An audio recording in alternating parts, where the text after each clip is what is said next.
Bonjour tout le monde et bienvenue sur la notif des sportifs. J'espère que vous allez bien. Aujourd'hui, on a un énorme show. On va parler de PO qui va venir nous parler de la possible vente des Moussets d'Halifax. On aura Guillaume Lemieux-Noël qui va venir nous parler du match Canada-États-Unis qui avait lieu hier. Sinon, on va parler des trois ensemble de l'échange de Ryan O'Reilly. On va parler comme sujet de nos joueurs les plus underrated. On a fait un TikTok, il y a eu plusieurs réponses, 117 commentaires. Merci beaucoup. On va noter les choix qui sont revenus le plus souvent. Et pour finir, quoi de mieux qu'un bon coin des rumeurs proche de la date limite des transactions? Quoi de mieux? C'est là où est-ce que dans l'année, les rumeurs sont de plus en plus nombreuses. Donc, j'en ai trié un peu. On va en parler avec Guillaume et PO. Mais avant ça, sachez que ce show n'est pas sponsorisé. S'il y en a qui veulent mettre une commandite, whatever, sur la notif des sportifs, on est ouvert. Écrivez à Anthony Cyr ou à Yves Lantier. Pour ça, ça va leur faire un plaisir de regarder ça avec vous. Sinon, sur le site de alacoupe.ca, il y a eu plusieurs articles qui sont sortis, dont celui-là de Yves sur l'échange de Ryan O'Reilly et Guillaume Lemieux-Noël, qui est sur le beat des Lions et du Rocket, a sorti les articles sur les deux matchs de la fin de semaine. Victoire des Lions de Trois-Rivières 4-2 face à Adirondack. Et grosse victoire importante du Rocket de Laval hier, 7-2 face aux Senators de Belleville. Grosse victoire du Rocket hier après une fin de semaine, si je me souviens bien, de 3 jours de match face à ces mêmes Sénateurs. Ils gagnent le 3e. C'est toujours très important pour le Rocket de Laval avec le classement et la course aux séries. Sinon, ratez pas aussi sur la chaîne YouTube le bureau du coach. Émission que j'ai fait avec Sam, le gérant d'estrade cette semaine. On reçoit Sam pour nous parler de sa vie en général, de ses amours pour les autres sports, de ses beaux road trips. Pour vrai, allez voir ça. C'est une très bonne émission. Une de mes préférées qu'on a fait pour l'instant. J'espère que ça va continuer comme ça à date. On a juste eu des bonnes émissions pour le bureau du coach. On espère que vous allez aimer ça. Allez voir ça. Et n'oubliez pas le podcast de Yves, ce jeudi, ici même sur le Facebook Live du alacoupe.ca. Et on va commencer par notre premier sujet qui est avec Guillaume Lemieux-Noël. Salut Guillaume! Salut, comment ça va? Ça va bien toi? Ça va super après une soirée comme hier, là. Ouais, exact. Comme ça, il y avait un match Canada-États-Unis hier. Oui, c'est un match qui avait été annoncé il y a quand même pas si longtemps que ça. Mark Waitman avait approché Hockey Canada pour tenir là, ce match-là international au Colisée Vidéotron. Ça a eu lieu et ça a été vraiment là, très intéressant à voir. C'est pas du calibre qu'on est habitué de voir. Au Québec, ça faisait depuis 2017 qu'on n'avait pas eu l'équipe féminine canadienne en sol québécois, donc ça faisait vraiment un certain temps. Puis les joueurs étaient contents, les partisans étaient contents, et d'ailleurs, ça l'a montré. Il y avait 4600 et quelques spectateurs au Colisée Vidéotron hier. Et le Rick, j'ai eu plus d'ambiance hier à ce match-là que j'en ai vu depuis longtemps dans un aréna de hockey professionnel. Il y avait du monde, il y avait beaucoup de bruit. Ah ouais, hein? Ça devait être quand même très le fun à voir aussi. Quoi de mieux qu'un bon match Canada-États-Unis féminin en plus pour donner un bon spectacle de ce que je comprends. Oui, c'est sûr. Les États-Unis avaient remporté les 3 premiers matchs de cette série-là. On sentait que le Canada était peut-être un peu, je ne veux pas dire paniqué, mais bon, ces 3 premiers matchs-là, ça ne s'est pas passé tout à fait comme prévu. Bon, du côté du personnel d'entraîneur, on a essayé des choses, on a fait des changements. Elisabeth Giguère s'est joint également à cette formation-là. Puis, le vent a commencé à tourner de côté, là, par la suite. Et là, le Canada a remporté 3 matchs de suite pour égaliser la série 3-3. Et la série va se décider à Laval mercredi. Donc, je pense qu'il n'y a pas de meilleur scénario là, pour cette série-là, avec un match ultime en sol québécois à Laval, là où ça va probablement être plein aussi à la Place Belle. OK, exact. On fait un match à la Place Belle pour clore la série. C'est le plus gros aréna, si tu le sais, là. Je veux pas te mettre dans l'eau chaude. En fait, c'est que pendant la... pour la série? Non, pendant la série, il y a eu des matchs, si je ne me trompe pas, à l'Arena des Kings de Los Angeles. Et Oh, il y wow! aurait eu également, là, on m'a mentionné là, où l'autre match était. Honnêtement, je n'ai pas pu suivre toute la série, évidemment, avec toutes les activités que j'ai professionnelles. Donc, mais j'ai pu entendre un petit peu des échos de ce qui s'était passé et on nous a avisé, bon, ceux qui ont joué aux États-Unis, un petit peu sur la côte ouest et que, bon, pour ce qui est du match à Los Angeles, il y avait environ là, 10 ou 12 000 personnes, d'après ce que Wow. j'ai compris. Donc, il y avait quand même beaucoup de monde. Il y a un engouement clair là, pour le hockey féminin. Puis, il y a un engouement clair, non seulement en sol canadien, mais aussi en sol américain. On sent que les gens, là, de plus en plus, donnent de la visibilité à ce genre de hockey-là. Puis, honnêtement, ça vaut vraiment la peine. On a discuté avec Marie-Philippe Poulain aussi, qui, elle, de son côté, je ne sais pas si tu te rappelles, Laurie, avait reçu une offre de la part des Lions de Trois-Rivières Oui. au début de la saison. Puis elle a été super claire pendant un point de presse qu'elle a donné après l'entraînement public de dimanche. L'offre était belle, c'était gentil, c'était pas juste gentil, c'était intéressant, mais pour elle, c'est que ça avait pas sa place comme, OK. comme possibilité. Puis elle, vraiment, veut pousser pour le hockey féminin, puis veut vraiment militer pour. Donc, pour elle, c'était peut-être pas la meilleure opportunité de le faire. Donc, a finalement rejeté l'offre de Marc-André Bergeron. Mais je lui ai posé la question si ça avait été au niveau des opérations hockey des Lions, si elle aurait dit oui.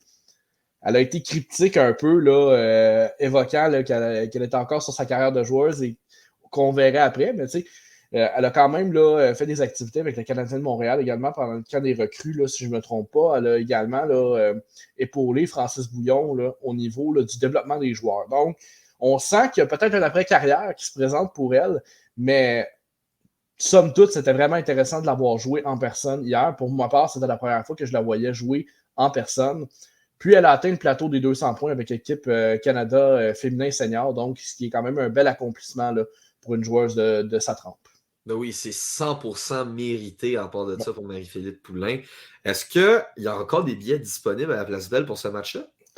Bonne question. La dernière fois que j'ai vérifié, il y en avait encore quelques-uns disponibles, mais ça s'est vendu rapidement. Du côté du Colisée de Vidéotron, après à peine 48 heures, il n'y avait plus de billets réguliers Wow! disponibles. Donc, c'était plein. Et hier, le Colisée Vidéotron, officiellement, la capacité officielle du Colisée, c'est 4300 et quelques. Là, on était 4600 et quelques. J'ai parlé avec des membres de l'organisation des Lions hier qui ont aidé à chapeauter cet événement-là. Puis, de leur côté, c'est qu'ils ont non seulement maximisé les places dans les loges, mais il y a même des gens dans les loges qui ont dit hey, la capacité maximale de ma loge, c'est 22 ou 20, je peux-tu amener 25 personnes? Fait que, tu sais, vraiment, il y a des loges qui ont amené plus de gens que prévu. Il y avait énormément de gens qui étaient debout le long, comment dire, là, de cette espèce de walkway-là autour de la patinoire. Donc, il y avait des gens qui étaient debout. 99% des places assises étaient occupées. Il y avait quelques places assises où il n'y avait pas personne, mais c'était probablement des imprévus. Les gens ont pas pu se présenter. Mais tous les billets étaient vendus et même au-dessus de la capacité régulière du Colisée Vidéotron, du jamais vu dans l'histoire du Colisée en 2 ans. Donc vraiment, on sent l'engouement des gens pour ce genre d'événement-là. Et ça a été un bonbon également là, pour les jeunes filles de la région, là, de la Mauricie, qui ont pu, pour plusieurs, participer à cet événement-là, soit comme chasse-neige, soit pendant la première portion de cette partie-là qui était les cérémonies d'avant-match. Il y a eu également là, un moment d'honneur pour Marie-Philippe Poulain, qui avait reçu là, le titre d'athlète de l'année au Canada Ouais. récemment. Donc, elle a reçu cet honneur-là avant le match. Donc, il y a eu un grand moment d'ovation aussi. Puis ça a été intéressant pour ces jeunes filles-là qui étaient sur la patinoire avec les joueuses.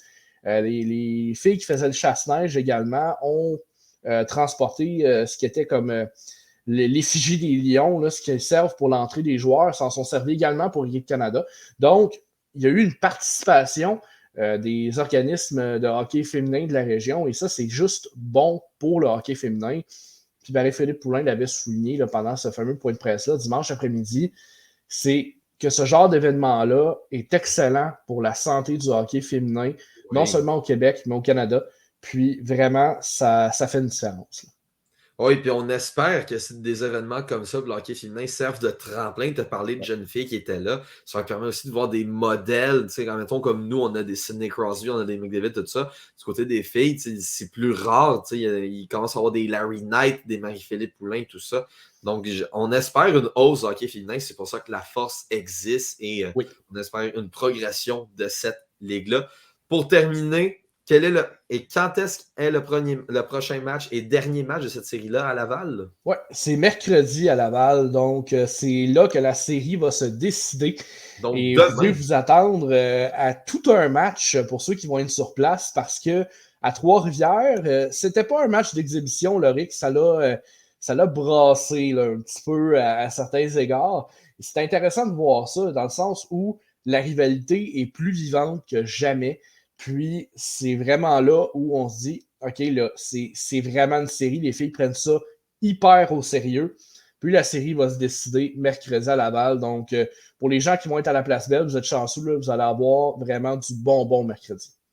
Écoute, j'ai bien hâte de voir ça. J'ai bien hâte de voir ça. Il y a une nouvelle qui a tombé. Je voulais savoir si tu étais au courant de ça. Ça se peut que les Moussets soient à vendre dans la LHJMQ? J'avoue que ça me surprend. Honnêtement, les Moussettes, ça va très bien cette année. C'est pas une équipe qui a nécessairement de la difficulté, en tout cas au niveau hockey. Donc, ça va être intéressant de voir où ça s'en va. Je pense que PO, qui va sûrement être avec nous dans pas longtemps, a plus d'informations là-dessus que moi, mais honnêtement, moi, de mon côté, si je me range du côté du fait que je vois ça de loin, je suis un membre des voltigeurs de Drummondville, je regarde ça au niveau de la largeur de la ligue. Honnêtement, je suis surpris parce que c'est une excellente équipe et c'est pas une organisation qui, historiquement, ont de la misère. Je sais qu'il y a eu quelques misères au niveau d'attirer des partisans, je pense, dans les dernières saisons, mais en général, c'est que c'est un beacon pour la communauté en Nouvelle-Écosse. Donc, je suis vraiment surpris de savoir que ces propriétaires-là pensent à vendre l'équipe. Donc, vraiment, honnêtement, ça me dépasse un peu. J'ai hâte de voir. Peut-être qu'il y aura d'autres éléments qui vont me faire comprendre un peu plus, mais de mon côté d'amateur, j'avoue que j'ai un peu de misère à comprendre pourquoi. Exact. Et avant d'aller à PO, beau message de Gilles Noël. C'est extraordinaire comme accomplissement. Marie-Philippe Poulin est selon moi l'équivalent au hockey féminin d'un Joe Sakic ou d'un Steve Yzerman. Une leader et une véritable inspiration pour son équipe. J'approuve pour cette joueuse une admiration aussi grande que pour n'importe quelle étoile masculine. Félicitations et bon job, les gars. Ben, merci beaucoup, Gilles. Et je suis 100% d'accord avec toi concernant Marie-Philippe Poulin. Là-dessus, n'hésitez pas à faire comme Gilles, à écrire pendant le show. Ça va nous faire un plaisir de réagir à vos messages et peut-être sur le prochain sujet aussi. PO qui embarque avec nous. Salut PO! Salut messieurs, bon midi. Ça va bien? Oui. Ça va très bien, très bien. Honnêtement, Guillaume, je suis content pour toi que tu aies pu avoir un très beau show hier à Trois-Rivières. C'est tout le temps le fun d'avoir des shows internationaux. Puis du hockey féminin, c'est aussi autant plaisant, sinon par moment plus que le hockey en général. Donc, très content pour toi. D'ailleurs, je voulais juste prendre un moment pour remercier Hockey Canada pour avoir émis mon accréditation média à la dernière minute. Ma demande s'est faite littéralement dimanche après-midi. Mon arrivée sur place n'était pas nécessairement prévue. Donc, je tiens à saluer là, Dominique Saillant qui a travaillé fort pour me donner cette accréditation-là là, dimanche après-midi. Donc, je le salue. Je salue les gens de Hockey Canada qui ont fait un excellent travail dimanche. On les félicite, on les félicite. Là, PO, ouais. Grosse nouvelle dans le circuit courto, c'est que les Moussets d'Halifax soient à vendre. En fait, chose a été confirmée ce matin, 10h heure du Québec, 11h heure des Maritimes. Les Moussets d'Halifax perdent, sont vendus. Le propriétaire majoritaire, Bobby Smith, l'ancien Ligue nationale, a décidé de vendre ses parts à M. Sam Simon, un Américain, un millionnaire américain qui achète donc les parts majoritaires du club en Nouvelle-Écosse. Donc, à prime abord, Sam Simon, c'est qui? En fait, c'est quelqu'un qui est à la tête et fondateur d'un groupe qui s'appelle Simon Group Holdings, qui est au Michigan, aux États-Unis. Donc, pour lui, les branches, son entreprise a plusieurs branches, dont la branche sportive. Ils désiraient toujours avoir donc une équipe de sport. Et l'occasion s'est présentée et de ce qu'on a pu savoir, là, de ce que j'ai pu lire et pu entendre, parce que j'ai écouté une partie de la conférence de presse, c'est quelque chose qui se tramait depuis plusieurs mois, malgré le fait que ça a un peu là, choqué la LHGMQ ce matin, parce que Bobby Smith est un membre du bureau des gouverneurs, il faut savoir. Et ensuite, c'est un homme très apprécié à travers la Ligue junior majeure du Québec, souvent comparé comme un gentleman et même quelqu'un de la trempe, là, je dirais pas qu'il a établi les mêmes records ou quoi que ce soit, mais c'est quelqu'un un peu comme Jean Béliveau qui est très respecté, qui prend toujours le temps de parler avec les gens. Donc, cette annonce-là matin est venue un peu là, shaker le tout, mais M. Simon, en entrevue, a bien rassuré tout le monde en disant que l'équipe était là pour rester à Halifax. C'était une ville de hockey extraordinaire. Ils ont reçu d'ailleurs les championnats du monde junior à la période des fêtes dernière. Donc, un changement de propriétaire se fait à Halifax, mais on nous a rassuré, là, la presse a été rassurée ce matin en disant que Bobby Smith va rester dans les parages et va s'assurer de continuité avec Sam Simon et sa famille. Quand on dit élément de continuité, est-ce que c'est juste en termes de transition pour le changement de propriétaire ou Bobby Smith aura toujours un rôle dans les Mooseheads si tu es au courant? Pour l'instant, qu'est-ce qui a été mentionné, c'est qu'il va rester là pour les prochaines années afin d'assurer une transition au sein de l'équipe. Parce que c'est quelque chose qu'il voulait vraiment avoir. Maintenant, est-ce qu'il va occuper un nouveau rôle ou quoi que ce soit? Présentement, je pense que seul M. Simon et Bobby Smith savent. Là. Mais ce matin, là, la famille de Simon a déjà montré leur couleur en mentionnant, là, entre autres, que M. Sam Simon, le père, allait aussi diriger accompagné d'un de ses fils, Peter, qui, justement, lui, dans son conglomérat, s'occupe un peu plus de leur branche sportive, là, qui est Simon Sports. Est-ce qu'on a un montant déterminé sur la vente ou le montant, ça se peut qu'il sorte plus tard? Le montant n'a pas été dévoilé pour le moment. C'est Ok. sûr que des clubs juniors de la trempe des Mooseheads d'Halifax, on peut parler là, de clubs qui peuvent valoir environ de 9 à 12 millions de dollars. On se rappelle que Québécois avait s'était porté acquisiteur des Remparts de Québec il y a quelques années, puis c'est dans ces montants-là qu'il avait dû débourser. Maintenant, on n'a pas encore le montant, mais lors de la conférence de presse, on a mentionné, c'est M. Bobby Smith lui-même qui a dit c'est des choses qui se travaillent depuis plusieurs mois. J'attendais l'approbation du bureau des gouverneurs de la Ligue junior majeure du Québec, mais aussi l'approbation de la Ligue canadienne de hockey. Donc, semble-t-il que c'était quelque chose qu'on avait prévu. Et Guillaume, je ne sais pas si tu as une question, je vais poser ma dernière avant ça. À chaque fois qu'il y a un changement de propriétaire, il y a tout le temps. Il peut y avoir d'autres choses qui se passent plus bas, un changement de DG, un changement de coach. Les Mooseheads vont bien. Est-ce que M. Simons a parlé là-dessus comme quoi il y aurait peut-être un changement de culture ou on garde tout ce qu'on a pendant ce temps pour le moment et on regarde plus tard ou on fait juste continuer ainsi et il ne se mêle pas des choses hockey? Ce qu'il faut mentionner, c'est une très bonne question, Laurie, mais les Mooseheads d'Halifax, c'est un icône là, du hockey junior canadien. Ils sont dans les meilleures équipes à travers la Ligue. Plusieurs basent leurs choses pour essayer justement de copier un peu leur style. La personne qui est responsable du département hockey chez les Mooseheads, c'est M. Cam Russell, qui est aussi un ancien de la Ligue nationale. Son nom est plus à faire. Il a vraiment bâti cette organisation-là depuis qu'il est là avec M. Bobby Smith.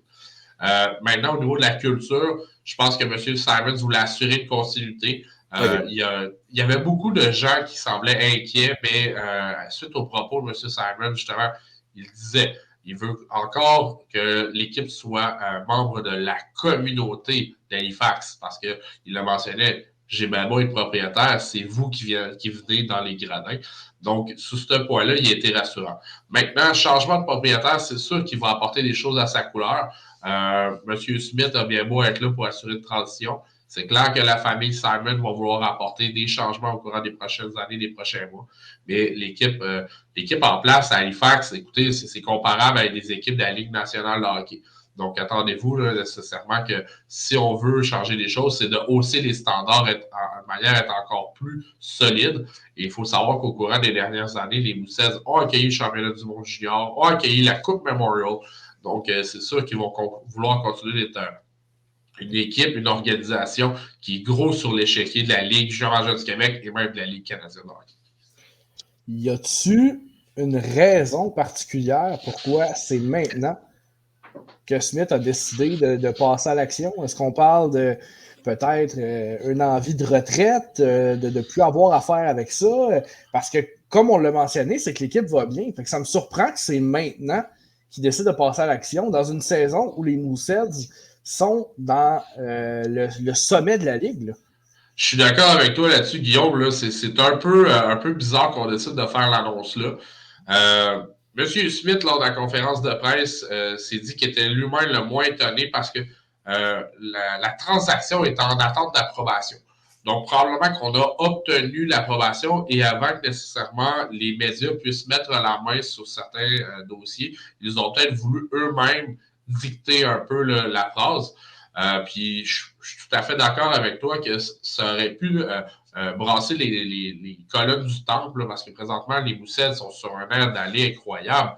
Ils devraient finir dans le top 4 de la Ligue et dans la Ligue junior majeure du Québec et même dans le top 10 de la Ligue canadienne de hockey. Mais, encore une fois, on s'est montré rassurant en disant que Bobby Smith va assurer la continuité puis il veut s'assurer justement que d'ici la fin de la saison, on puisse continuer à avoir les mêmes résultats sur la glace puis dans le reste de l'organisation. Non, cela me semble être de bonnes nouvelles pour les partisans d'Halifax, comme quoi on garde la stabilité chez les Moussets, qui est, comme tu as dit, une des équipes les plus prestigieuses de la LHJMQ et de la Ligue canadienne. Donc, c'est... Où est-ce que cette vente va mener? Oui, vas-y. Ben, honnêtement, c'est quelque chose qui m'a vraiment jeté à terre ce matin parce qu'on entend beaucoup les fameuses rumeurs comme de quoi, bon, le Titan d'Acadie Batters serait sur le point d'être vendu. L'Armada de Blainville-Boisbriand cherche aussi à être vendu. Donc, que les Moussettes soient vendus ce matin, là, ça a vraiment chamboulé les choses. C'est clair que ça va amener les gens à se poser certaines questions. Mais au courant des dernières années, plusieurs personnes ont fait des acquisitions à travers la Ligue junior majeure du Québec. Juste vous donner des petits indices. Les Eagles du Cap-Breton ont passé aux mains d'un riche millionnaire du coin, M. Gerald Simon, qui n'a pas de lien avec le présent nouvel acquisiteur des Moussets d'Halifax. Donc, il y a des changements, je dirais, de propriétaires qui se fait. Mais c'est clair que ça peut semer l'inquiétude et c'est pour ça que un peu là, comment ça fonctionne au sein de la Ligue junior majeure du Québec. Lorsqu'il y a une personne qui veut acquérir une équipe, il doit être approuvé aussi par le bureau des gouverneurs parce que ça pourrait justement mener à la perte de certains clubs stratégiques. Et je le répète, les Moussets, je crois qu'ils sont à Halifax pour y rester de toute manière. À l'instar de Blainville-Boisbriand, qui a des rumeurs de déménagement, puis aussi là, du côté de Bathurst, là, où il y a une possibilité de déménager aussi. Là. On ne parle pas du tout de la même situation, mais d'une vente quand même. Donc, c'est quand même, comme on le disait, un peu surprenant dans les circonstances. Mais j'avoue que du côté de l'Armada, quand je l'ai entendu, je n'étais pas surpris. Je n'étais pas surpris de Bathurst non plus. Mais celle-là, ce matin, là, un petit peu comme toi, PO, ça m'a frappé. Là. C'est quelque chose, là. Le hockey junior, présentement, là, on ne se fera pas de cachette, messieurs, avec les scandales d'Hockey Canada des derniers mois, puis ce qui vient de sortir au courant des dernières semaines avec Martin Leclerc, qui a fait un très bel article là, par rapport aux initiations dans le monde du hockey. Je pense que le monde du hockey junior est shaké. C'est des situations qui ne sont pas plaisantes à lire et c'est sûr que, comment dire, si on y va un peu plus business-wise, ce qui veut dire qu'est-ce qu'on parle un peu plus en tant que business, les hommes d'affaires et les commanditaires vont avoir un peu de misère à vouloir investir de l'argent dans leur hockey junior. Présentement, justement, ce défi-là que vont avoir relevé certaines équipes, ça permet aussi à certaines personnes qui ont toujours voulu se procurer un club de peut-être l'obtenir. Puis dans le cas de la famille Simon, semble-t-il que même les derniers mois, on ne leur a pas fait changer d'idée. Puis ils ont gardé le cap. Puis il faut dire que du côté des Moussets d'Halifax, pour avoir déjà travaillé dans les Ligues juniors majeures du Québec. C'est une organisation qui est tout le temps référence. Lorsqu'ils amènent des idées autour de la table, c'est de manière à être vraiment précurseur à faire avancer les choses. Donc là-dessus, les prochains mois vont nous donner raison de voir qu'est-ce qui va se passer, mais je pense que l'acquisition qu'on a présentement va peut-être juste rehausser la barre de ce qui se passe déjà là. Très intéressant. Merci Pléo pour ce segment sur les Moussets d'Halifax. J'ai hâte de voir où est-ce que cela va en résulter, même si on connaît pas mal tout autour des Moussets. Donc, il y a des petits changements ou autres. Merci beaucoup. Maintenant, les boys, on va parler de grosses nouvelles, mais dans la Ligue nationale de hockey. Je ne sais pas si vous étiez debout à l'heure de l'échange, mais Ryan O'Reilly a pris le chemin des Maple Leafs de Toronto. Échange énorme qui s'est passé la semaine dernière. Oui, ça fait un petit bout, mais je voulais en parler. J'aimerais ça vous entendre là-dessus. Vous avez pensé quoi de l'acquisition de Ryan O'Reilly par les Leafs? Moi, je pense que c'est ce qui va permettre peut-être aux Leafs de enfin passer à travers cette fameuse première ronde-là. C'est sûr qu'il n'y a pas juste Ryan O'Reilly là-dedans, puis c'est pas juste à cause de lui qu'ils vont passer au travers, mais c'est peut-être la pièce maîtresse qui manquait là, du côté des Leafs pour passer au travers. Fait on s'entend, là, ça rajoute du punch offensif, puis la possibilité d'une première ligne à l'attaque très, très, très, très, très menaçante. Donc, c'est sûr que ça aide là, du côté des Leafs. Puis pour ma part, non seulement en plus, ça vient aider les Leafs, puis en plus, 75% du salaire retenu, on s'entend, là, c'est une aubaine, là, carrément. On parle de 1,875 millions pour Ryan O'Reilly sur la masse salariale des Maple Leafs. C'est vraiment rien. Pour le joueur que c'est, on dit merci au Wild qui a facilité les choses aussi. Toi, P.O., quel est ton avis sur cet échange-là? Ben, écoute, du côté des Leafs de Toronto, on a des besoins à remplir si on veut atteindre le but ultime avec le noyau qu'on a présentement. Je pense que l'acquisition de Ryan O'Reilly vient cocher une case. C'est un attaquant qui va être capable d'œuvrer sur toutes sortes de missions, surtout qu'on sait sa polyvalence dans le jeu défensif. Ça va être vraiment intéressant. Par contre, là, si après avoir envoyé Fleur, je peux amener le pot aussi, c'est que je trouve qu'on a payé très, très cher. Un choix de 1, de 2 et de 3. Lorsque tu regardes la banque des choix là, des Maple Leafs pour les prochaines années, le Kyle Dubas a vraiment fait un ménage là-dedans, puis il va falloir que si on veut travailler, aller chercher certaines pièces qui manquent, j'ai vraiment des grosses questions par rapport à ça, parce que je suis d'accord de dire que Ryan O'Reilly arrive, mais c'est pas Dieu le Père. Là. Il n'arrivera pas en sauveur-là puis à tout régler les problèmes. On a peut-être un défenseur encore à rentrer dans l'échiquier. Puis ben, les gardiens de but aussi, c'est tout le temps un mystère chez les Leafs de Toronto. Oui, écrivez en commentaire ce que vous pensez de l'échange de Ryan O'Reilly. J'ai les statistiques sous les yeux en ce moment. Je suis d'accord avec toi. Oui, on parle de Ryan O'Reilly qui est quand même probablement un centre top 5 au trophée Selke à chaque saison. On parle d'un prix payé pour quelqu'un qui fait quand même 19 points en 40 matchs et qui a une fiche de moins 24. Oui, c'est au Blues de Saint-Louis, mais pour quelqu'un qui est responsable défensivement, on s'entend que c'est une très mauvaise saison, pour le moins défensif, pour Ryan O'Reilly, lui qui se fait vieux, qui commence à avoir 32 ans aussi. Moi, je suis d'accord avec toi. Moi, j'ai un petit problème avec cette transaction-là. On dirait que les Maple Leafs comprennent pas. Déjà là, on leur reproche du fait qu'ils ont trop d'attaques et pas assez de défense. Ils règlent le problème en rajoutant un autre attaquant.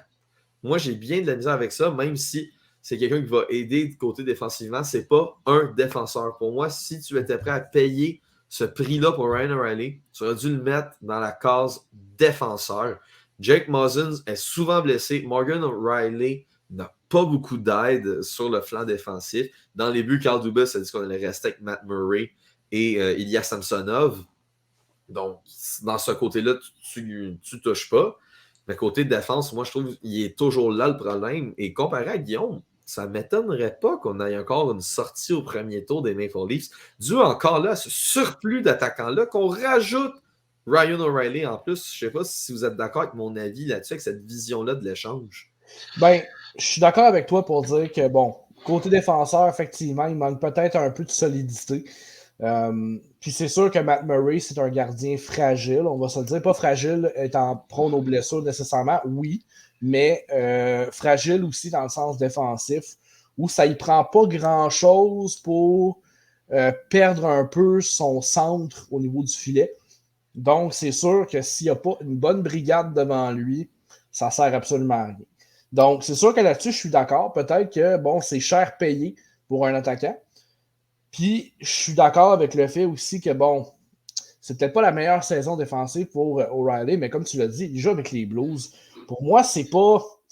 C'est un facteur qui est un petit peu... Ça se dilue à travers le reste, là, dans le sens où les Blues connaissent vraiment pas une bonne saison. Je peux pas vraiment piner la faute sur O'Reilly pour son différentiel plus-moins. Là. Il n'y avait pas d'aide à Saint-Louis, O'Reilly, c'est pas mêlant. Là. Il était tout seul. Donc, j'ai un petit peu de misère avec ce côté-là de sa statistique. Je trouve que c'est pas très représentatif.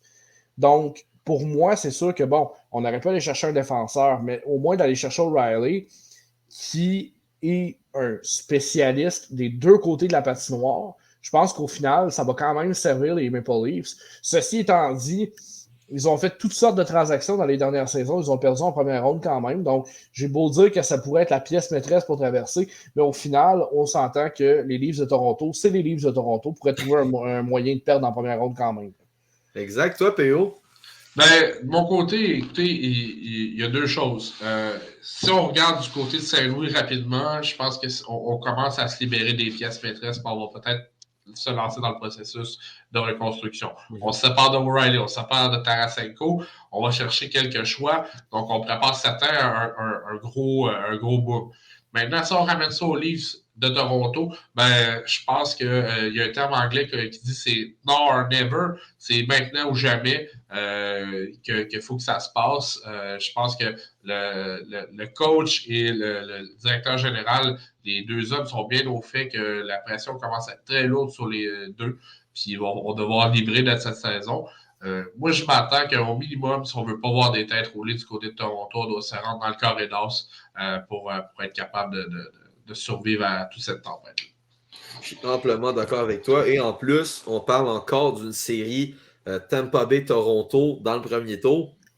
Certes, le Lightning n'a pas la même équipe que dans les dernières années, mais ça reste une équipe toujours très menaçante. L'aspect d'O'Reilly peut les aider défensivement. On se souvient que la série s'était rendue à un match numéro 7 face au Lightning. Peut-être O'Reilly peut amener la petite coche de plus qui manquait au Maple Leafs, sans compter tout ce qui est le leadership aussi qui peut amener, qui est indéniable avec l'expérience de la Coupe Stanley. On se souvient qu'il l'a gagné à Saint-Louis.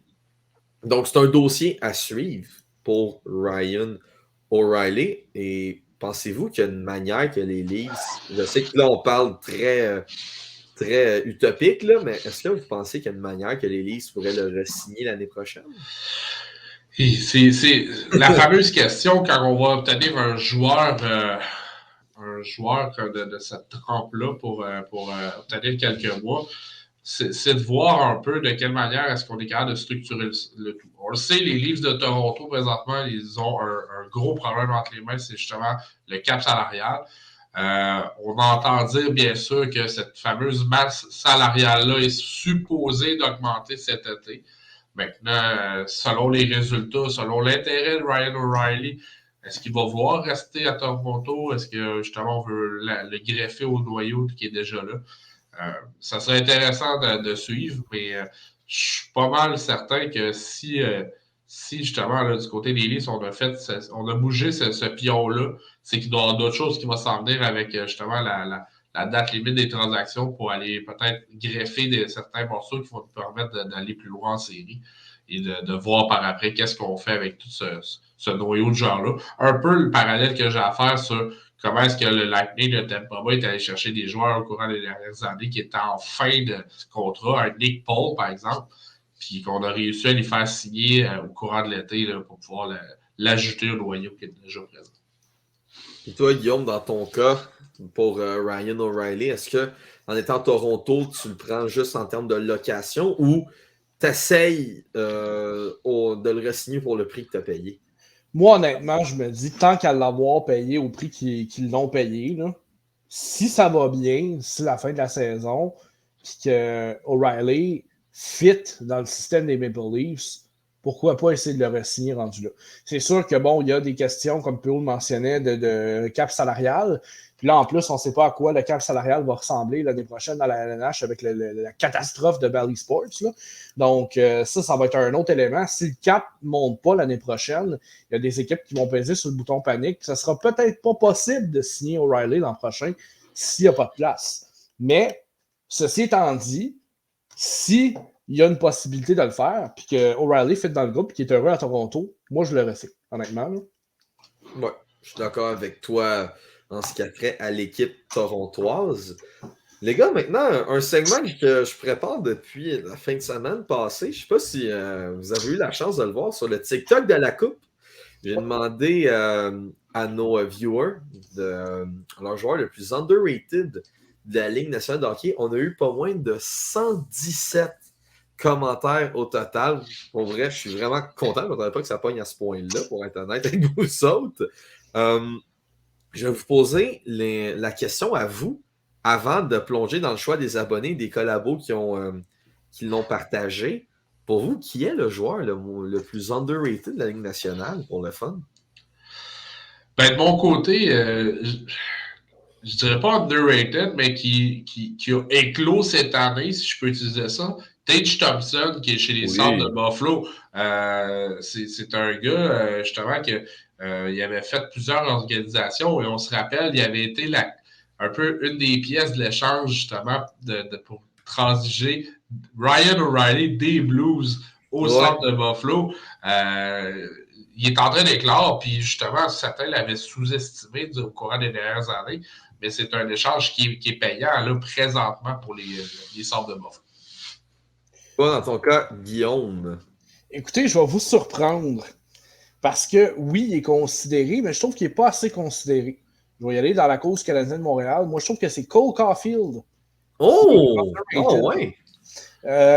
Cole a eu beaucoup d'attention après qu'il a été repêché par le Canadien de Montréal, mais pas autant, je pense qu'il aurait dû. Puis, Cole Caulfield, ça va devenir un joueur étoile de la Ligue nationale. Ça, je suis convaincu. Il y a beaucoup qui disent, ouais, mais à la longue, avec sa stature, écoutez, c'est pas mêlant. En avantage numérique, il y a la prestance d'Alex Ovechkin. C'est pas mêlant, là. C'est le même genre d'utilisation en avantage numérique. Et c'est un joueur extrêmement rapide, agile, précis.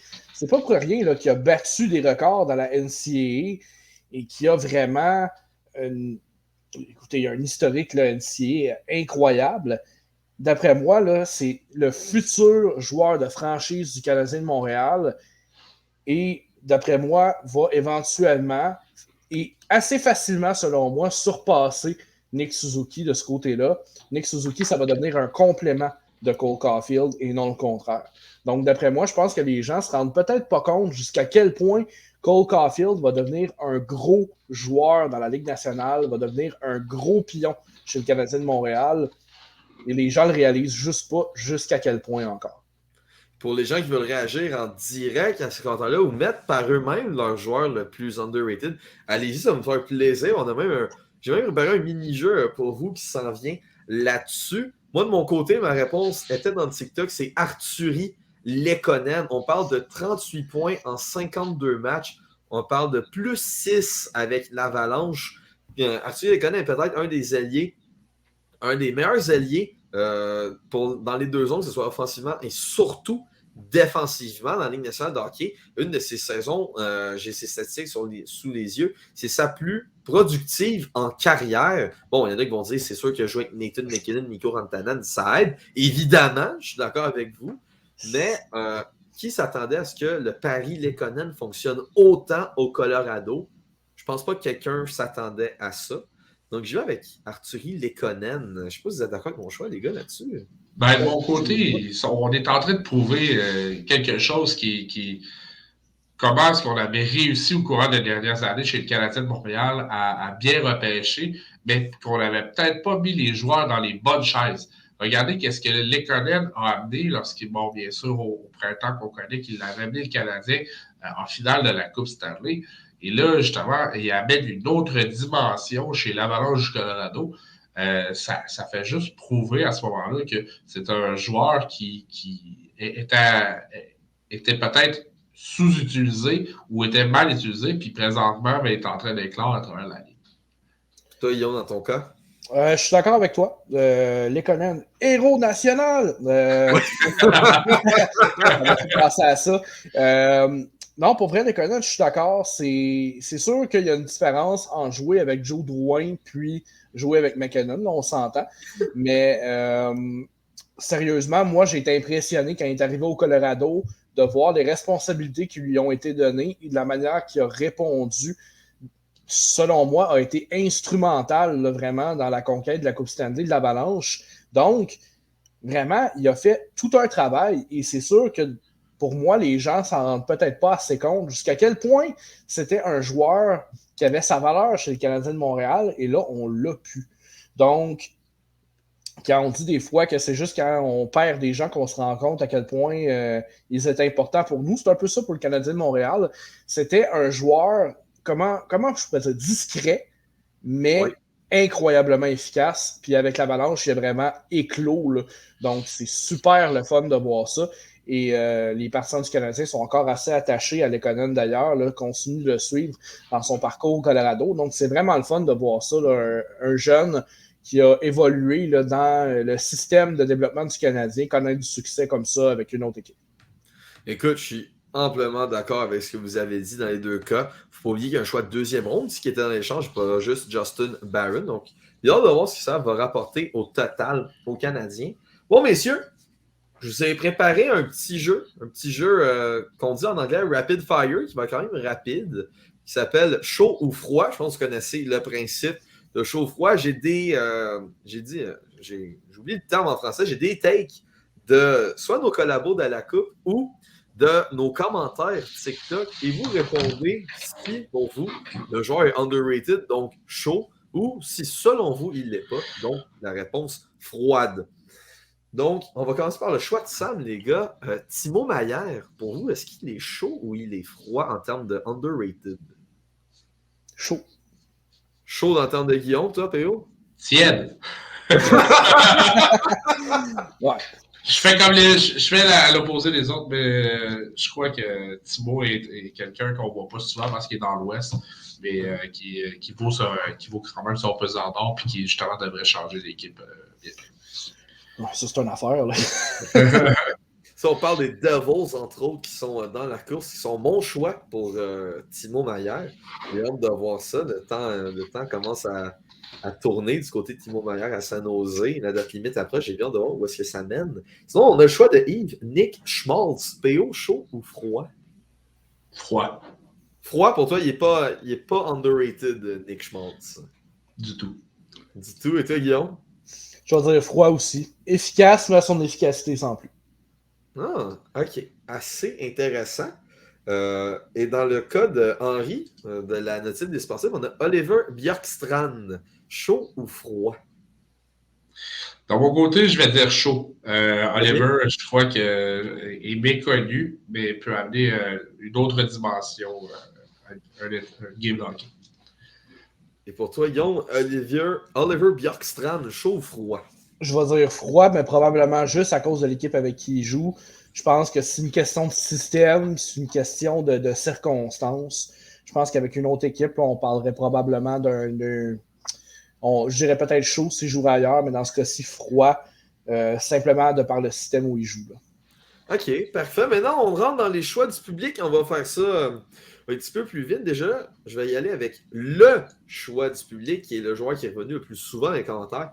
Carl Connor. Chaud ou froid dans le cas de M. Connor? Chaud. Carl Connor est un joueur que tu viens de le dire, Guillaume, là, la destination où il joue n'aide pas. Il serait dans des marchés un peu plus, des gros marchés, il serait probablement plus sur le spotlight, mais présentement, c'est un joueur qui est underrated. Moi, je vais dire chaud au feu de forêt. Honnêtement, moi, Kyle Connor, c'est un de mes joueurs préférés dans la NH et c'est pas pour rien. Vraiment, c'est un poison là, à affronter Kyle Connor. Et je suis déçu pour lui qu'ils doivent endurer. Je vais être méchant là, avec les Jets de Winnipeg, mais je suis déçu qu'ils doivent endurer ça. Là. Donc, je pense qu'avec une autre organisation, encore une fois, un autre système, probablement, qui pourrait encore plus se démarquer. Mais je pense que présentement, là, c'est difficile pour lui. OK, parfait. Sinon, on avait Charles qui a mis Rupee Ince des Stars de Dallas. Est-ce que c'est chaud ou froid dans le cas de Rupee Ince? Monsieur Ince, j'ai de la misère à statuer parce que c'est un joueur qui fait partie d'un jeune noyau. Donc, je pense pas qu'il est arrivé à plein potentiel, mais je vais dire comme tantôt tiède pour lui. Dans ton cas, Guillaume? Moi, je vais dire froid. Dans le fond, pour ma part, c'est qu'il y aurait le groupe pour se développer. Froid pour l'instant, ça ne veut pas dire que ça ne changera pas, mais pour l'instant, je pense qu'il y a un frein à son développement et je ne crois pas qu'on va voir Heinz se développer là où on pensait qu'il se développerait. Donc, dans mon cas, ça va rester froid. OK, parfait. Sinon, il y a Phil avec Robert Thomas.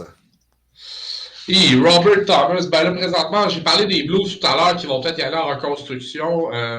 Je crois que c'est quelqu'un qui pourrait être chaud. Par contre, présentement, il n'est peut-être pas dans la bonne place au bon endroit pour justement montrer son plein potentiel. Et toi, Guillaume?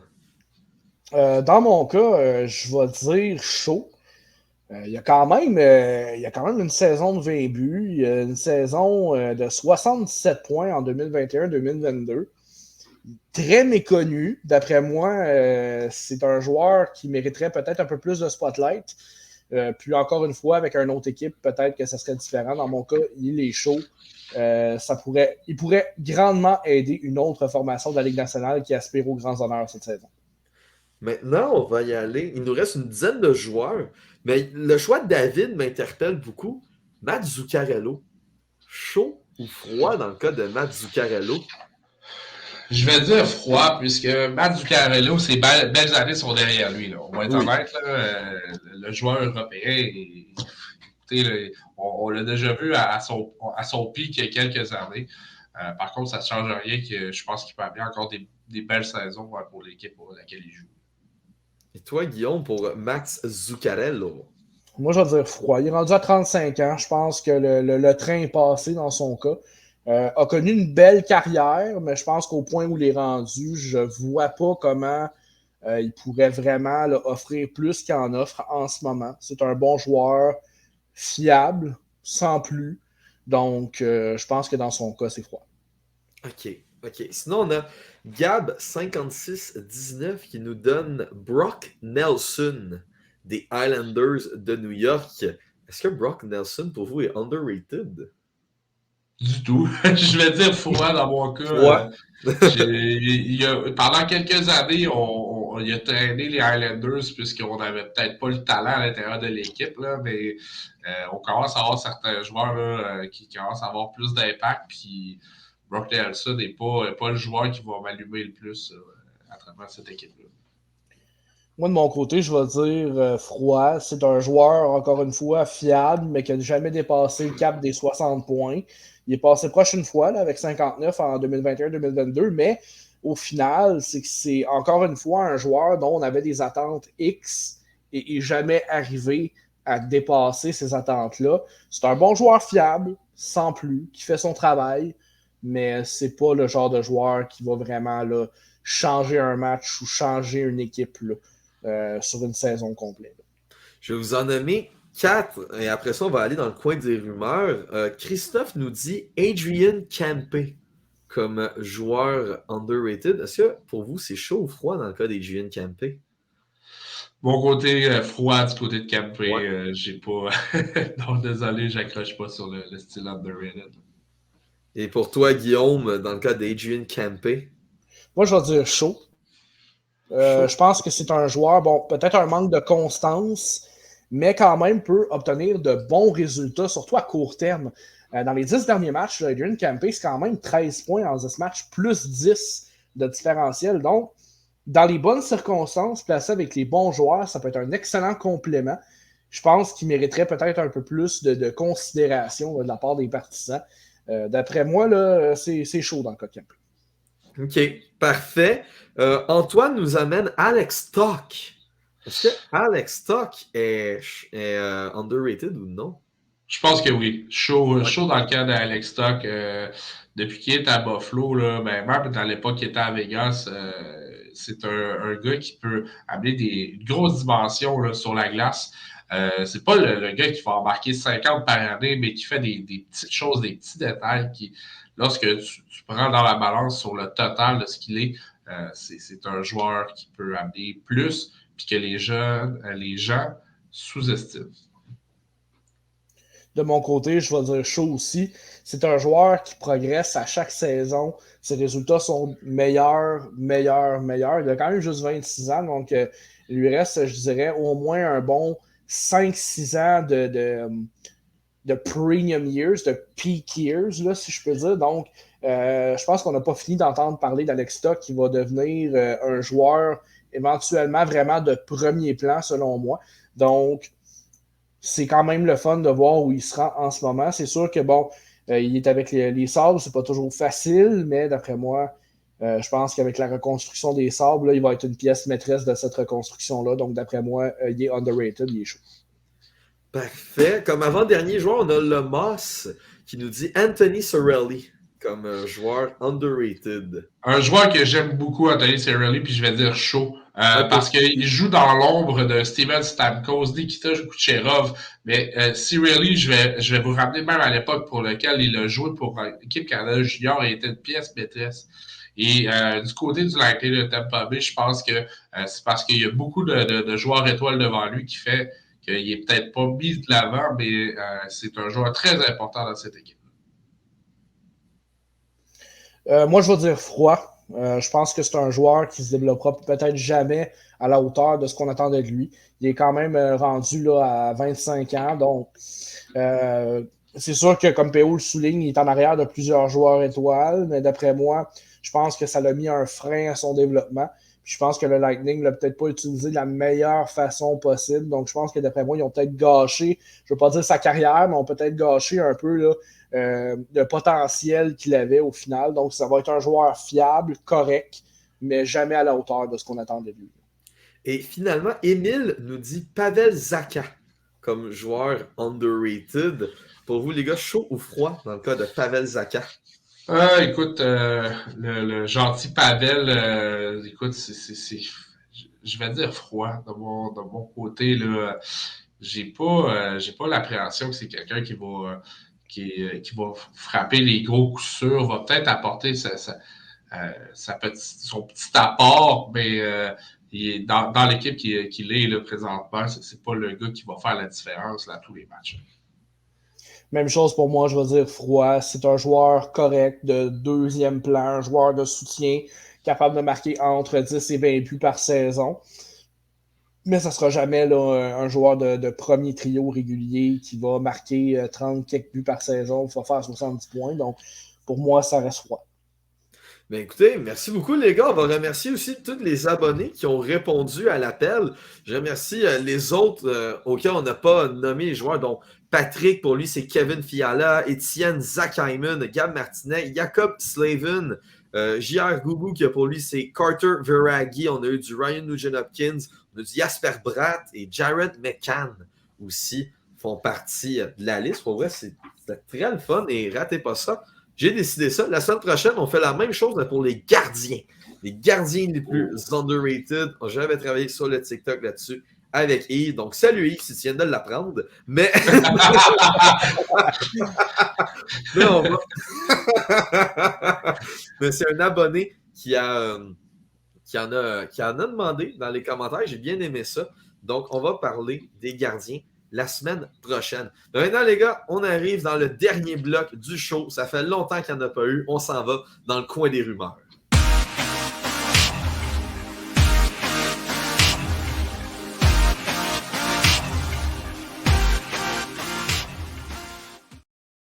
Donc, messieurs, le coin des rumeurs, ce matin, j'ai décidé de fouiller un peu, de trier. Il commence à en avoir beaucoup, des rumeurs de transactions. J'ai décidé de fouiller un peu. Et on va y aller avec la première. Selon Darren Dreger, j'ai l'impression qu'on fait un podcast ces Blues de Saint-Louis. Selon Darren Dreger, il y a une possibilité que les Blues de Saint-Louis bougent un défenseur qui a plus d'1 an à son contrat. Colton Parayko est celui qui reçoit le plus d'intérêt, mais sa clause de non-échange rend cela compliqué. Pour vous, Parayko, est-ce qu'il s'en va de Saint-Louis aussi? En même temps, il veut vraiment garder sa clause de non-échange. Est-ce qu'il va vraiment vouloir dire hey, écoute, je vais m'auto-flageller, je vais rester à Saint-Louis. Non, sérieusement, d'après moi, je pense que c'est juste une question de détail pour Parayko. Peut-être que justement, on parlait de défenseur à Toronto. Parayko pourrait peut-être être la solution pour les Leafs. Encore une fois, par exemple, c'est combien ça va coûter. Puis, est-ce que c'est un joueur de location ou non? Si ça coûte trop cher pour un joueur de location, là, ça va être impossible. Mais, dans le cas de Parayko, c'est un contrat, je pense qu'il lui reste encore 3 ans. Non, ben c'est ça. Là. Fait que c'est sûr que ça dépend combien ça coûte, puis ça dépend après ça, c'est quoi qui va être possible de faire pour le remettre en liquidation à une autre équipe après ça, si on n'en a plus besoin. Mais au final, c'est que Parayko, d'après moi, c'est à peu près 95% sûr qu'il bouge à la date des transactions. Je pense pas qu'il va tenir à sa clause de non-échange plus que ça. Je crois pas que Parayko est intéressé par un processus de reconstruction. Donc, je pense pas là, qu'il va continuer sa carrière à Saint-Louis. De mon côté, écoutez, messieurs, on est en bas de liquidation du côté des Blues. Là, vente finale de fin de saison. On va bouger toutes les pièces maîtresses qu'on peut bouger. Je pense qu'après la Coupe Stanley, on a voulu travailler peut-être certaines choses, mais c'est le temps de passer à autre chose de leur côté. On l'a déjà vu, on a déjà bougé 2 gros morceaux. Pourquoi pas continuer? Et qui dit clause de non-échange ne veut pas dire nécessairement que le joueur ne veut pas bouger. Mais c'est bien qu'il y a certaines équipes souvent auxquelles il ne veut pas être transigé. Donc, c'est peut-être du côté de Colton Parayko, on veut peut-être avoir un peu son mot à dire sur sa destination où il va se retrouver. De mon côté, ben écoute, c'est la nouvelle Ligue nationale, c'est comme ça que ça fonctionne, mais si se greffe à une équipe aspirante pour être une belle acquisition, là, un bon défenseur fiable comme lui, là, ça pourrait être très intéressant. Et en termes de prix, over-under, celui-là de Ryan O'Reilly? C'est pas un joueur de location, là. C'est pas un joueur de location, donc je pense que ça va être... ça pourrait être over du côté de Colton Parayko. Toi, Guillaume, dans ton cas, over ou under ou similaire pour un Colton Parayko dans une équipe aspirante? Ben là, je dirais que c'est ça. O'Reilly commence à vieillir. C'est un joueur, O'Reilly, dans son cas, qui pourrait là, être de passage seulement. Donc, d'après moi, Parayko va être over. Ça va coûter plus cher d'obtenir. C'est sûr que ça dépend s'il y a un petit backdoor deal entre les deux équipes. Est-ce que c'est un prêt? Est-ce que c'est une transaction? Mais c'est sûr que si on parle d'échange à long terme, si Parayko veut vraiment changer d'adresse à long terme et pas juste aider une équipe cette année là, en séries éliminatoires, sa valeur va être over celle de O'Reilly. Là, je suis à peu près convaincu.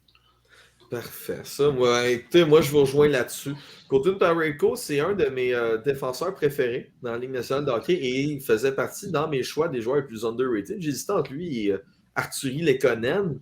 Selon moi, son apport qu'il peut amener à une équipe assurante de la Coupe Stanley, peu importe laquelle, est énorme. Une grosse stabilité défensive, un bon physique de l'emploi pour aller dans les séries, il joue très bien sur le long des bandes, peut produire offensivement. Pour moi, Colton Parayko, c'est clairement over à cause de son contrat et du fait qu'il est un petit peu plus jeune que Ryan O'Reilly. Si on regarde du côté du Lightning de Tampa Bay, selon Frank Saravelli, le Lightning sont ouverts à échanger Cal Foote avec d'autres assets, qu'on dit en anglais, pour améliorer l'équipe. Est-ce que pour vous, Cal Foote, c'est un échec à Tampa Bay? Hey, sans dire que c'est un constat d'échec, là, c'est quand même un jeune défenseur de 24 ans. Par contre, il n'a pas réussi à s'établir directement dans l'organisation. Il a fait beaucoup de up and down, là, excusez-moi l'anglicisme. Mais de là à dire qu'on est prêt à sacrifier, c'est peut-être que justement on veut combler un besoin puis qu'on est prêt à monnayer quelque chose qui pourrait avoir de l'intérêt pour des équipes qui vont greffer un jeune défenseur à leur noyau. Je pense que rendu à 25 ans, Cal Foot, s'il était pour devenir plus que ce qu'il est en ce moment, ça serait déjà fait. Donc, il commence à se faire tard là, pour Cal Foot. C'est quand même aucun point à ses 10 derniers matchs. Bon, respectable, plus 2 de ce côté-là. Mais, comme PO l'a souligné, là, c'est du up and down là, depuis les 2-3 dernières saisons. Donc, je pense que dans son cas, là, on avait des attentes, puis ils ne seront malheureusement jamais rencontrés. Donc, encore une fois, c'est peut-être une question de contexte. Peut-être qu'ailleurs, il pourrait se développer autrement. Mais il y a 25 ans, là, puis pour un joueur en développement, il commence à être minuit moins quart. Là. Parfait. Je vais vous envoyer sur une rumeur qui implique indirectement le Canadien. Première fois qu'on parle du Canadien en 1h01. Selon Elliot Friedman, les Rangers regardent pour avoir le plus haut choix au repêchage possible pour Vitaly Kravtsov. Les équipes ont peur qu'il parte pour la KHL la saison prochaine. Cependant, on se souvient de l'intérêt du Canadien pour Vitaly Kravtsov. Pour vous, PO, dans ton cas, c'était Kent Hughes. Est-ce que tu es intéressé à aller chercher le Russe même à ça, sachant que les Rangers vont le donner au plus haut choix reçu, ou dans ton cas, tu as ton prix fixe. Si c'est pas ça, ben tout bad. Ben, tu viens de dire en deuxième option, l'énigmatique Vitaly Kravtsov, présentement, là, il n'a rien fait pour dire que je vais donner, surtout avec un repêchage qu'on va avoir cette année, commencer à dire que je vais donner des hauts choix au repêchage pour lui. Fait que, honnêtement, si c'est pas la clause qui permet d'avantager le Canadien dans cet échange-là, je dis merci puis à la prochaine. Là, surtout que Kravtsov n'a rien réalisé jusqu'à présent dans la Ligue nationale. Même chose pour moi. Je trouve que le prix serait très cher payé pour un joueur dont la présence dans la Ligue nationale l'année prochaine est incertaine. Puis bon, comme PO l'a souligné, Vitaly, on fait un peu, mais pas tant. Il s'est promené un peu entre la Ligue nationale et la KHL, surtout pendant le COVID. A joué un peu là, avec le Wolfpack de Hartford en 2019-2020, 15 points, moins 4. Donc, tu sais, oui, c'est un bon joueur de hockey, c'est un prospect qui a 23 ans, il est encore jeune. Mais on ne peut pas commencer à se questionner à toutes les saisons à savoir est-ce qu'il va repartir en KHL, est-ce qu'il va rester avec nous, est-ce qu'il s'en va en Europe, est-ce qu'il s'en va. Non. Si on est pour payer pour, assurons-nous qu'ils ne veulent pas quitter. Après ça, on parlera. Puis même là, moi, je ne donne pas de choix de premier tour pour Vitaly Kravtsov. Et quand on parle de haut choix au repêchage, moi, honnêtement, je n'irais pas au-dessus d'un choix de 3 ou d'un choix de 4. Puis même là, je trouve qu'un choix de 3, c'est un peu cher payé dans son cas. Dans mon cas, j'irais peut-être plus avec un choix de 4 et 1 ou 2 espoirs avec peut-être peu de chances de percer. Là. Mais je trouve que le prix est un peu cher payé présentement, là, surtout pour un joueur dont on n'a aucune garantie de sa présence l'an prochain.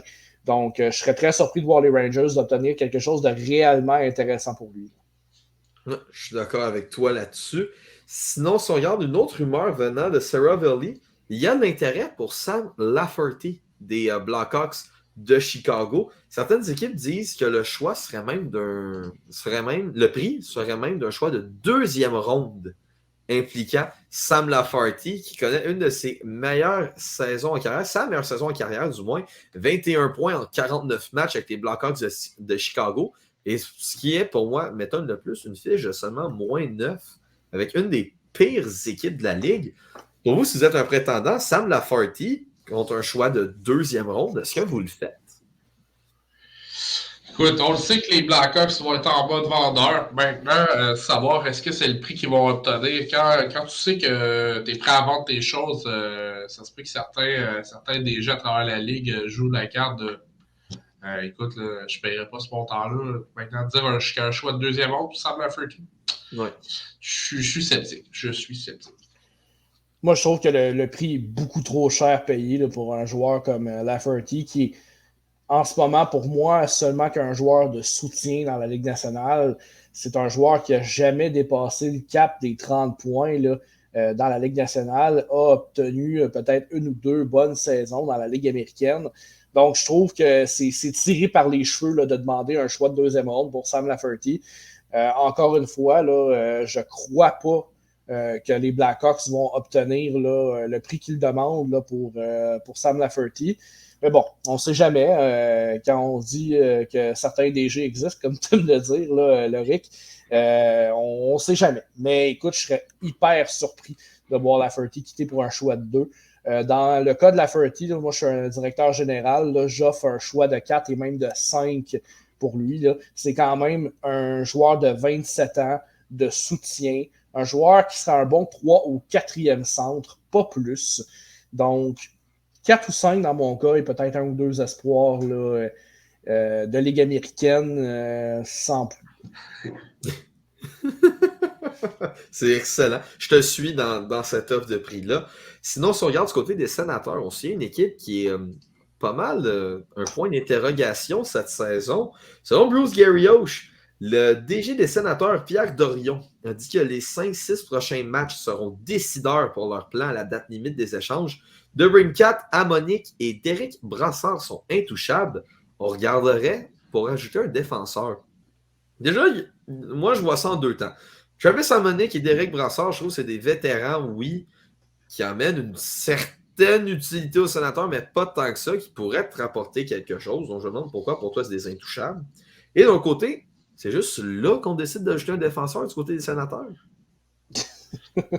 C'est difficile à suivre les Sénateurs présentement parce que, bon, ils ont fait l'acquisition de Julien Gauthier au courant des derniers jours. La perte de Josh Norris pour le reste de la saison a fait mal. Écoute, on le sait, là, l'équipe, là, son propriétaire est décédé l'an dernier, M. Melnick, donc on est à voir qu'est-ce qui va se passer avec ça. Il y a beaucoup de points d'interrogation sur qu'est-ce qui se passe avec les Sénateurs d'Ottawa. Puis présentement, acquérir certaines pièces, écoute, ça dépend à quel prix. Moi, dans mon cas, je pense que si Pierre Dorion était dans un cours de cégep, je pense que sa porte elle serait barrée. Là, quand il arriverait à son cours, il est en retard. Je pense que ça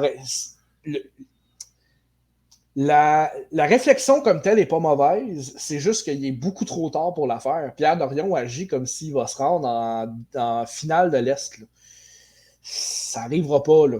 Fait que, d'après moi, je pense que le train est passé depuis longtemps là, dans ce cas-là. Moi, tant qu'à payer un prix pour un défenseur pour probablement pas vraiment de motif raisonnable, j'attendrai au marché des joueurs autonomes cet été.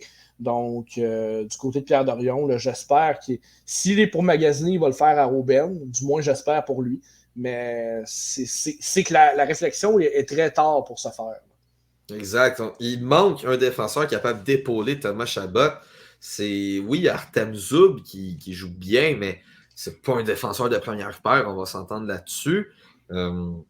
Il faut quelque chose à Ottawa pour être prétendant en termes de gardien de but. Cam Talbot, il peut faire le travail, mais selon moi, à l'âge qu'il est rendu, plus avec autant de matchs qu'il joue en ce moment. C'est très compliqué, c'est très bizarre, la situation à Ottawa. J'ai bien hâte de voir ce qui va arriver d'ici la date limite des transactions, si on va être vendeur ou acheteur. Du moins, bonne nouvelle, Alex DeBrincat s'en va nulle part. Du côté de Pierre Dorion, on va essayer de prolonger son contrat. Bien hâte de voir ça. Pour moi, DeBrincat s'en est pour un contrat clairement en haut des 8,5 millions. Ça va coûter cher à Ottawa. L'argent va tomber. Belle acquisition quand même. Là. Très belle acquisition. La meilleure des Sénateurs, selon moi, là, dans les 10 dernières années. Ah oui, je te rejoins. Rapidement, par contre, je te rejoins là-dessus. Mais je suis d'accord. Sinon, si on regarde Mark Spector, les Hurricanes seraient intéressés à échanger Andrej Case, qui lui est sur la liste des blessés à long terme, la LTIR, aux Oilers dans un échange pour Jesse Puljujärvi. Cependant, la condition, c'est si jamais il se fait rétrograder et aucune équipe le sélectionne. est-ce que pour vous, déjà, je ne comprends pas encore aujourd'hui l'intérêt à ce point pour Paul URV. Et deuxièmement, si vous êtes les Oilers, est-ce que vous prenez l'offre des Hurricanes? Ben écoute, les Oilers, leur fenêtre d'opportunité pour essayer de compléter les transactions pour peut-être faire un bon bout en série, est-ce que l'ajout de Case va permettre d'avancer l'organisation? C'est ma question qui va mener à la réponse non. Donc, pourquoi est-ce qu'on ferait la transaction présente? Mais je veux juste apporter un point pour peut-être t'aider là-dedans. Ils sont allés se blesser à long terme, donc ça libérerait du salaire pour peut-être faire un autre échange. Oui, je comprends parfaitement. Okay. Dans le cas échéant, c'est juste que pour l'IRV, on cherche peut-être à s'en débarrasser, mais si c'était un joueur qu'on pouvait peut-être insérer dans une transaction quelconque, je suis un peu sceptique maintenant, c'est de voir, parce que je sais que si les Oilers le mettent là, justement au balotage pour peut-être l'envoyer dans la Ligue américaine, c'est clair que certains clubs vont se jeter là-dessus. Mais écoutez, là, c'est toute qu'une technicalité, puis il y a des jeux de chaises qu'il y a à faire et de coulisses là, présentement. Dans ton cas, à toi, Guillaume. Je trouve que c'est une possibilité de transaction qui est un peu tirée par les cheveux dans le sens où, oui, ça libère de la masse salariale pour potentiellement aller chercher autre chose, mais je trouve que ça manque de garantie. Je trouve que c'est un risque peut-être inutile à prendre. Donc, je trouve ça un peu perplexe. Ben, je suis perplexe, en fait, par rapport là, à cette possibilité-là. L'idée comme telle est bonne, mais comme je disais, je trouve que ça manque un peu de garantie là, pour se dire vraiment, OK, on y va, on le fait. Puis si on avait déjà une garantie qu'il y avait un autre joueur qui s'en vient avec ça pour combler cet espace-là de masse salariale qu'on s'en va chercher, OK, fine, mais là, on n'en a pas de garantie, du moins pas selon les rumeurs qu'on a présentement. Donc, de mon côté, je pense pas que je le ferais. Je rejoins Perrault dans ce qu'il dit. Là, je trouve ça un peu far-fetched. Là. Et selon vous, on ne fait que spéculer là-dessus avant de passer aux autres. Est-ce que Yessi pour URV se fait échanger à la date limite? Dépend du prix de qu'est-ce qu'on va acquérir, dépend des besoins de l'organisation. Je parlais selon toi, oui, non. Si c'est pour se faire, ça va être à la dernière minute. À la dernière minute? Ouais. Pour libérer de la place pour peut-être compléter un besoin ou pour libérer justement de la masse salariale. OK. Dans ton cas, toi, Guillaume, est-ce que, selon toi, pour URV pourrait s'en aller à date limite? Moi, je pense que les Oilers vont demander trop cher puis qu'au final, ils ne seront pas capables de le liquider. Je crois que ça ne se fera pas à cette date-ci des transactions. Ça va peut-être se faire plus tard, mais dans le cas de Paul URV, je ne crois pas qu'il va partir à la date des transactions de cette saison. Parfait. Maintenant, les gars, il reste seulement 2 rumeurs. Selon Larry Brooks, les Prédateurs essayent de prolonger le contrat de Tyler Jeannot. Si cela ne fonctionne pas, David Poile est ouvert à l'échanger, mais le prix sera très haut dans le cas de Tyler Jeannot. Est-ce que, selon vous, il peut intéresser des équipes prétendantes à la Coupe Stanley pour Tyler Jeannot? Jeannot, je ne sais pas comment dire. Le gentil Tyler, je pense que David Poole devait peut-être bâtir autour de son noyau. Le signal à long terme pourrait être intéressant. Maintenant, si ça ne marche pas, du côté de Nashville, là, je pense qu'on va peut-être se lancer dans un processus pour rebâtir, mais on a quelques jeunes éléments intéressants, dont Tyler Jeannot. Maintenant, c'est à voir. C'est un joueur qui pourrait être très dominant au cours des prochaines années et qui pourrait devenir un joueur clé pour les Prédateurs de Nashville. De mon côté, je veux dire que Tanner Jeannot, certainement, s'il ne trouve pas preneur à Nashville là, pour un contrat, il va certainement être échangé ailleurs. Du côté de Jeannot, c'est un peu une histoire de persévérance. C'est quand même un joueur qui a évolué dans la ECHL à 2 occasions au courant de son parcours professionnel. Et ça, normalement, c'est une indication, je ne veux pas dire de... C'est que c'est difficile. Il y a des joueurs qui jouent en ECHL qui finissent par connaître beaucoup, beaucoup de succès. Puis il y en a d'autres que c'est des fins de carrière ou des busts. Donc, c'est quand même surprenant que Tanner Jeannot, après tout ce qu'il a vécu, d'aller dans la CHL à 2 occasions, faire le voyage entre Nashville, entre Chicago. Écoutez, dans la même saison 2020-2021, il a joué à Nashville. Il a joué à Chicago avec les Wolves, puis il a descendu dans la CHL avec les Everblades de la Floride. Donc, c'est un joueur avec beaucoup, beaucoup de résilience qui lâche jamais. Ça, chaque équipe, chaque directeur général cherche ce genre de joueur-là qui refuse d'abandonner, qui refuse de s'appuyer sur leur sort et qui continue à travailler pour améliorer l'éthique de travail, pour améliorer son jeu, pour faire partie d'un système. Donc, pour moi, c'est que c'est un joueur qui va être en demande parce que c'est un jeune espoir. Il a quand même encore 25 ans. Il y a encore plusieurs peak years devant lui. C'est un joueur qui va être en demande de par sa persévérance et son éthique de travail. Et pour finir, les gars, selon Apron Bassou, les Canadiens envisagent de transiger le contrat de Paul Byron, qui lui est sur la liste des blessés à long terme, à une autre équipe pour que ça libère de la masse salariale. Exemple, comme l'échange de Paul Harvey, comme la rumeur de Paul Harvey. Est-ce que pour vous, cela peut être intéressant? Je tiens à dire que c'est pas Bassou qui l'a fait, c'est moi qui l'ai fait, ce call-là. Sur la note des sportifs, c'est moi qui l'avais dit. Non, sérieusement, c'est juste logique. Pour vrai, on adore Paul Byron. C'est un joueur qui va toujours être apprécié à Montréal, mais sa carrière est terminée. Donc, pas d'intérêt à garder son contrat. Si une équipe désire l'obtenir là, pour avoir un peu de consistance sur sa masse salariale, tant mieux, mais en ce moment, ça joue sur la masse salariale des Canadiens qui pourraient certainement aller chercher autre chose d'intéressant. Donc, de mon côté, c'est sûr, même si j'aimais bien Paul Byron, je l'ai déjà rencontré, c'est un très chic type. Malheureusement, je l'échange demain matin là, pour aider ma masse salariale. Et dans ton cas, toi, PO, pour terminer ce podcast. Ben écoute, Paul Byron, merci. T'es tout qu'un joueur de Monopoly Deal, Paul, mais on a besoin de libérer peut-être, même s'il lui reste un an de salaire, on pourrait s'arranger pour rendre service à une équipe. Donc, rends-moi service, je vais te rendre service aussi. Ça dépend du prix payé aussi, bien sûr, mais je pense qu'on a moyen de s'en tirer quand même avec un bon échange pour le Canadien de Montréal. Écoutez, les gars, merci beaucoup pour avoir participé à cette émission de la Notif des sportifs.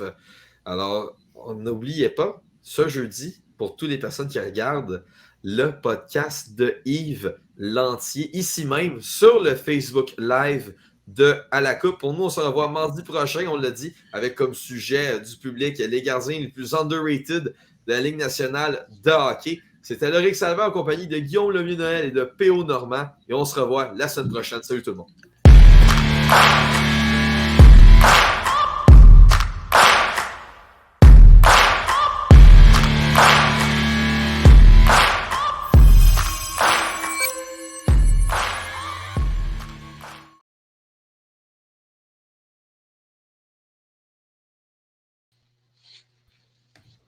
Yes, sir.